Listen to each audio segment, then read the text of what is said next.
All right. I think, by George, I think I've got it.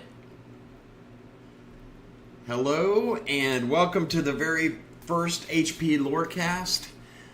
I am Dwight L. MacPherson, a comic writer.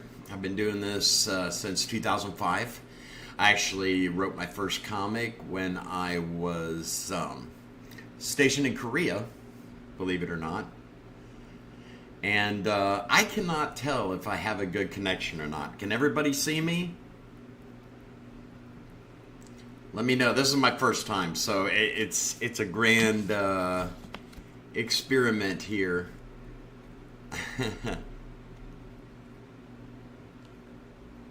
All right, let's see what's going on.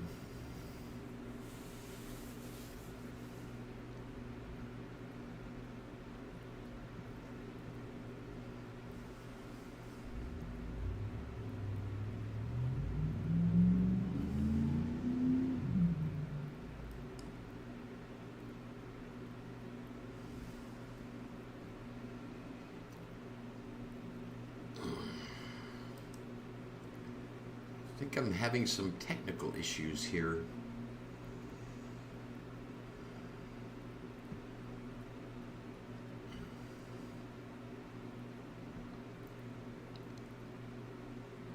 Okay. Hey, sweetheart.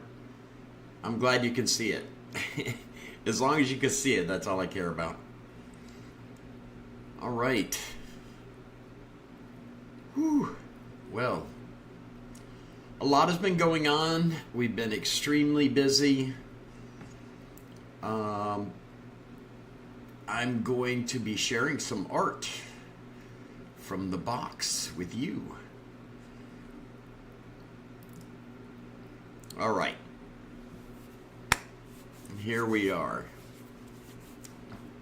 Let me see.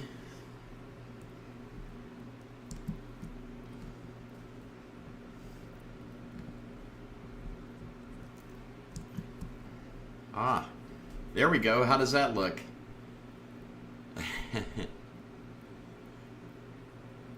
Okay. As you can see, this is an image by Dave Yukovich that's for the box.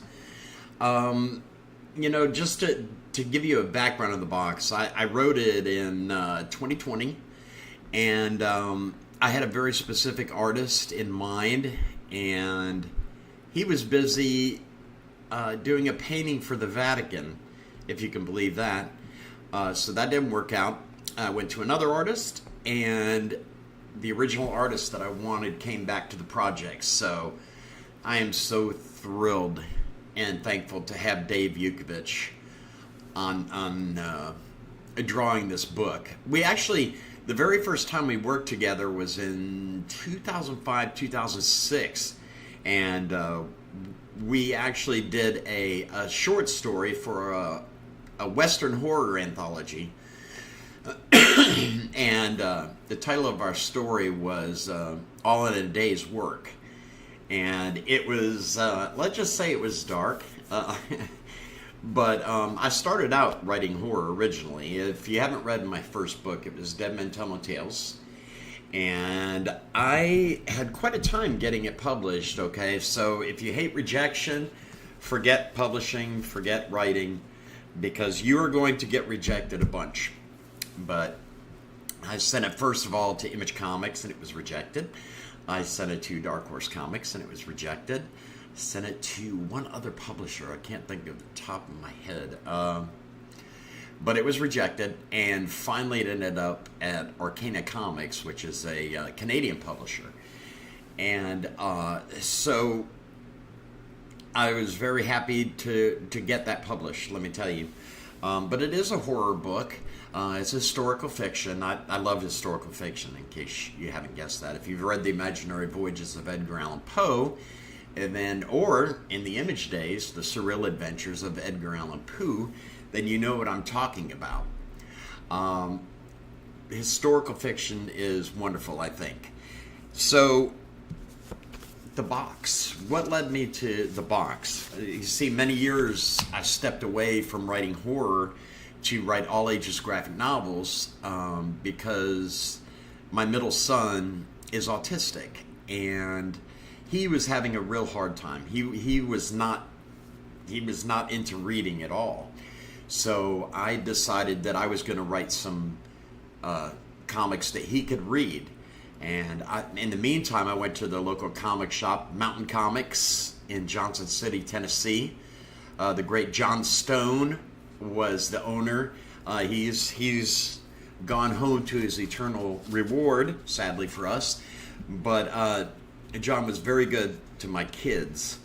What was I saying? Okay. I do that a lot. You know, back when I was a kid, we were just rambunctious. We were a menace, Dennis the Menace, right? They didn't know anything about ADHD. But, yeah, that's one thing I wrestle with, right? My mind is going 1,000 directions at one time. But I appreciate everybody who's watching right now. I thank you for that. Yes. I went to Mountain Comics and I bought some comics for my kids, and they loved them, even my autistic son. So I decided, you know what, I'm going to start writing some comics for kids. Well, for readers of all ages, really. Because, I mean, you know, who can't sit down at any age and enjoy, like, SpongeBob SquarePants, right? I think the mistake is to think that all ages equals kids, and that's not the case at all.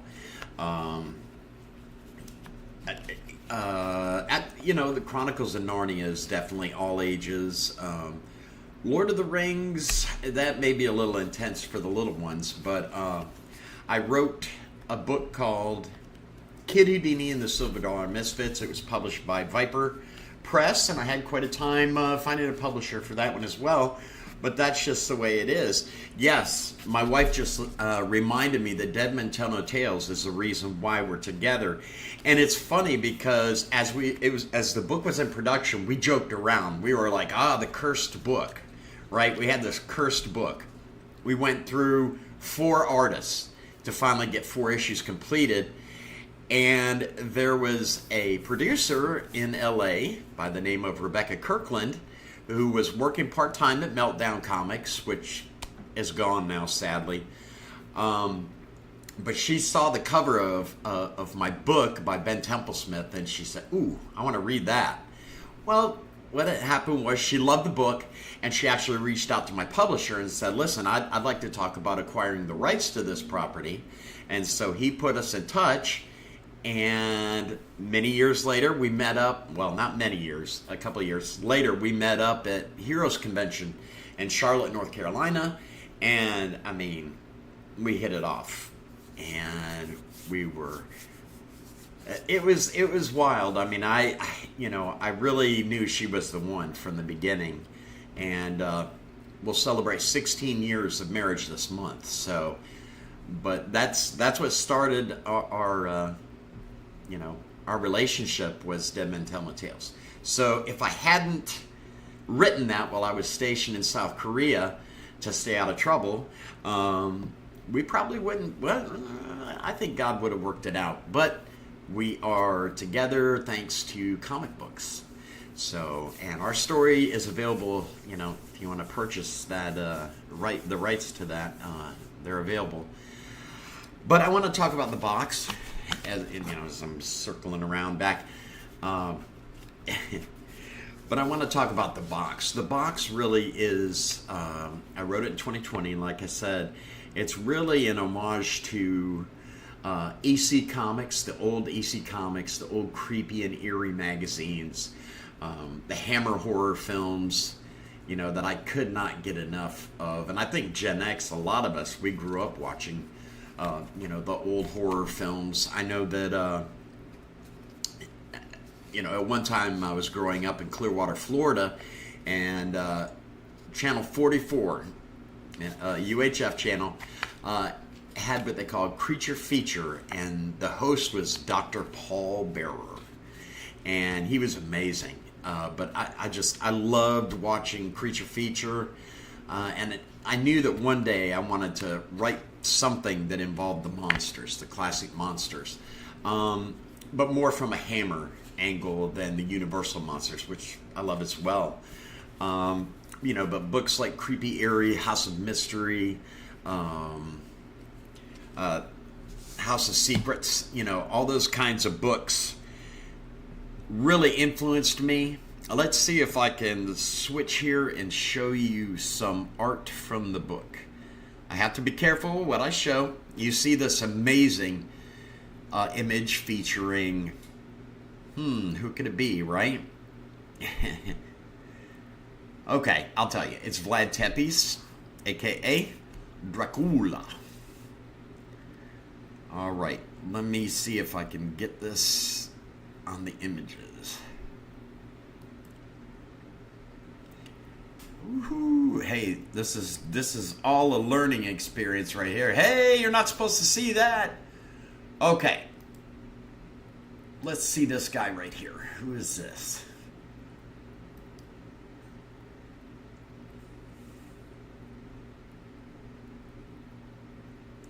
Yeah, come on, spoiler. Who in the world could this be? This is Andre Beaumont. And for you Twilight Zone fans out there, the last name Beaumont is a tip of the hat to Charles Beaumont of the Twilight Zone fame. He actually wrote The Howling Man, which is like one of my all-time favorite episodes of Twilight Zone. But in case you didn't know, from the Roger Corman, the Corman Post cycle, he actually wrote the Mask of the Red Death as well. But this is, look at the scars, look at the shape of the head. Yes, this is Frankenstein's monster, a.k.a. Adam Frankenstein, whatever you want to call him. But he is Frankenstein's monster.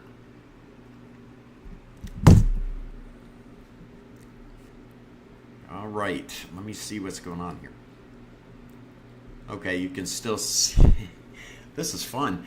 This is actually a page of layouts by Dave. This is how he, constructs the pages. He does the pencils. He goes ahead and scans them in. And he's got the pages here, which, I don't want you to look at too long, right? But this is what the story is going to look like, and it's amazing. And I don't want you to look too closely. Once again, there's Mr. Tepes himself, Mr. Dracula, and his brides. Once again, here's the layouts. I can't leave it on this page too long. It reveals too much. I wish I could. I wish I could show you all the beautiful pages of art that Dave has done for this book. This is actually, let me show you this one first, because I think you'll get a kick out of it. If it'll open for me.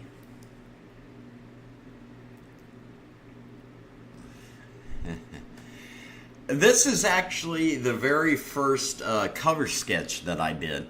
Yes, I did this. That's why it's so crazy. Look at that. I can't even draw a moon. Look at that. Yeah, okay. But anyways, this is the very first sketch that I did. We have the box, mystery, right hand reaching for it. And, it caused many a chuckle.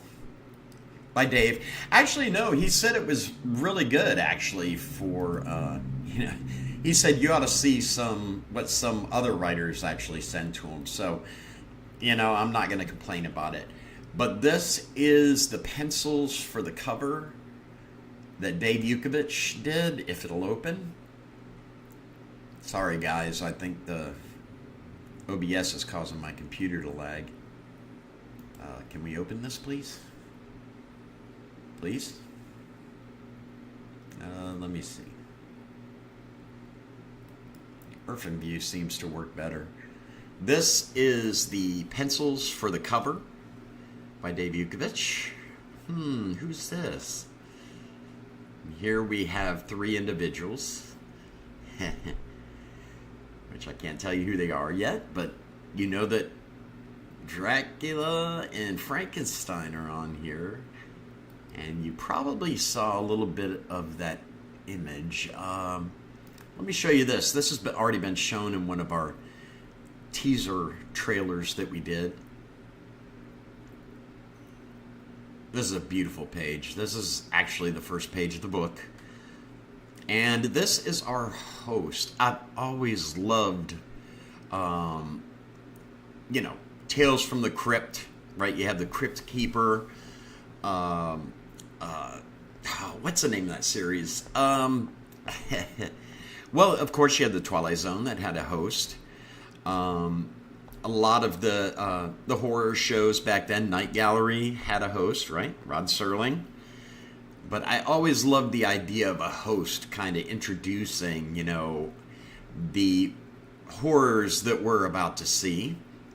And I can't tell you where they are or what's going on here, but this is our host, our ghostly host. I'll show you one other page here. As you can see, though, we're well into production. Whoops, that has letters on it. Okay. Well, here is a page. I don't want to dwell on it too long, of course.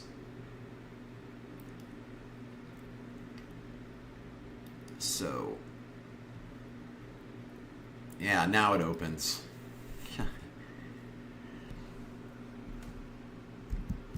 And we're back. Okay, I'm really, really pleased with the way the box is turning out. It's gorgeous.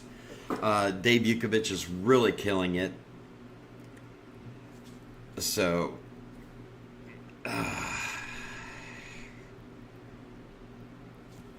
all right. Yeah, I keep getting messages. Hey, if you're looking for something polished and professional, I'll probably get there eventually, hopefully. But I want to keep it as raw and real as I can. I know that, it's just you get on TikTok or YouTube and there's so many people that are just, it's all professional and cut and, people aren't really like that. But anyways, that's me. I like it real, so I'm going to keep it real with you. But we are going to be crowdfunding the box, and I will definitely be sharing more information about that in the near future. And the book is almost complete, and there's another book that I am working at. Let me give a shout out to people that deserve, some recognition, deserve some thanks. Pete Steiner, the publisher at Comica Press, is just a wonderful, wonderful person and friend, and I am so thrilled to be working with him. He has been so much help to me. I can't even begin to tell you. And also to Dave Yukovich. Dave is amazing. He is a close friend and an amazing artist. He's done a lot of work in video games and tabletop games and design, that kind of thing.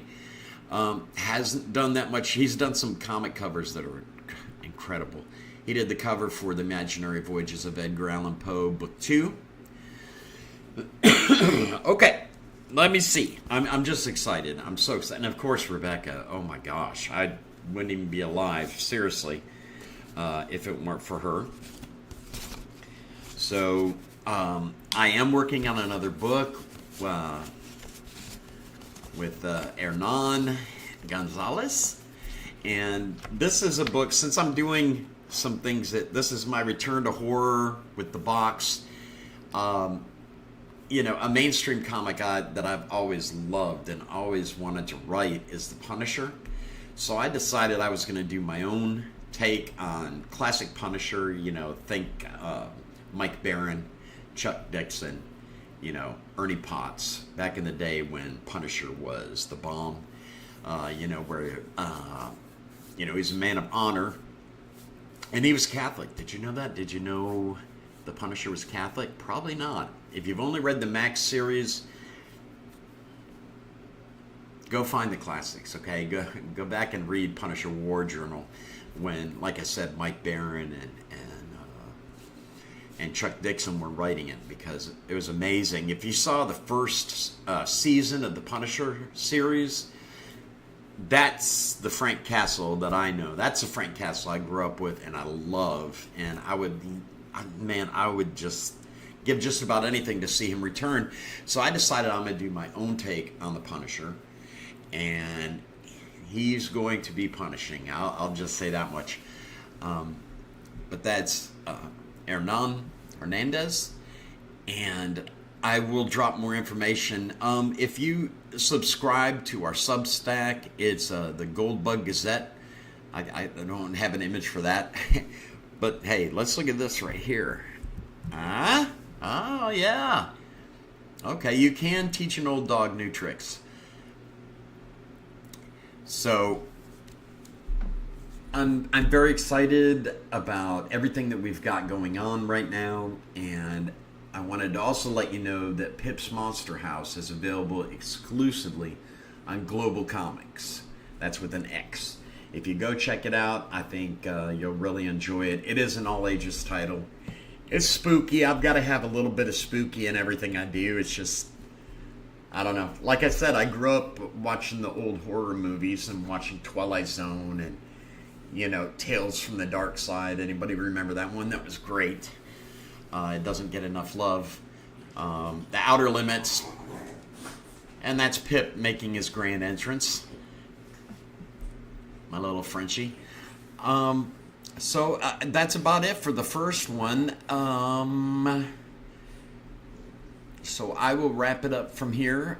Thank you for watching. And to those who watch it later on, thank you. I'll go ahead and put a link to the Global